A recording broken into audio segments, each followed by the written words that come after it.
The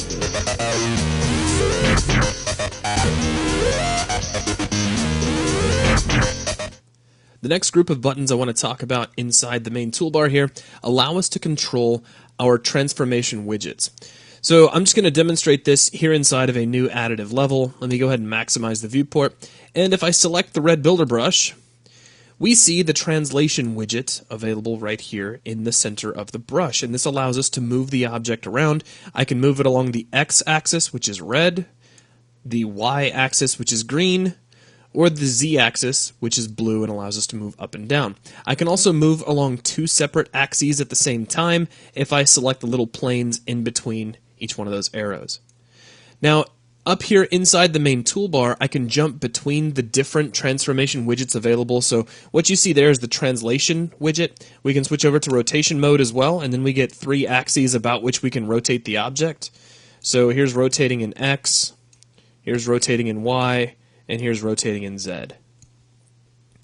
Then we can jump over to scaling mode, and this allows us to scale the object up and down. Now, scaling mode is for uniform scaling. If you want to do non-uniform scaling, you can switch over to non-uniform scaling mode, which will allow you to scale in just one axis. So you can stretch a brush out. And this is not just for brushes, this also works for static meshes. I'm just demonstrating it on a brush for simplicity's sake.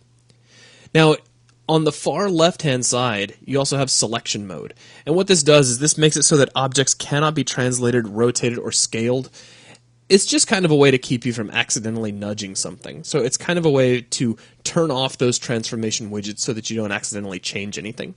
Now, you also can change the reference coordinate system for your operations. And this is something that you might have seen, if you're using a 3D applications such as 3ds Max or even when using Maya. But what I'm going to do to really kind of show it off here is let's open up a map. So I'm just going to grab Sandstorm real quick, and we don't need to save any changes here. And let's fly over and let's just pick on this static mesh right here, this nice dome static mesh. Now currently, if I grab my translation widget, it says I am in local as far as my reference coordinate system is concerned. And you'll see there's 2 options here. There's local and there's world. So let's leave it in local for a minute, and I'll just move the mesh over here, and then I'm going to rotate it. Now, earlier I clicked on the rotation mode button. You can also just tap the spacebar, and that'll cycle through your different modes. So now we'll rotate this a little bit, say like so. Now, if I switch back to translation, take a look at the translation widget. It's now angled to orient itself along with the object. That's because we are in local mode.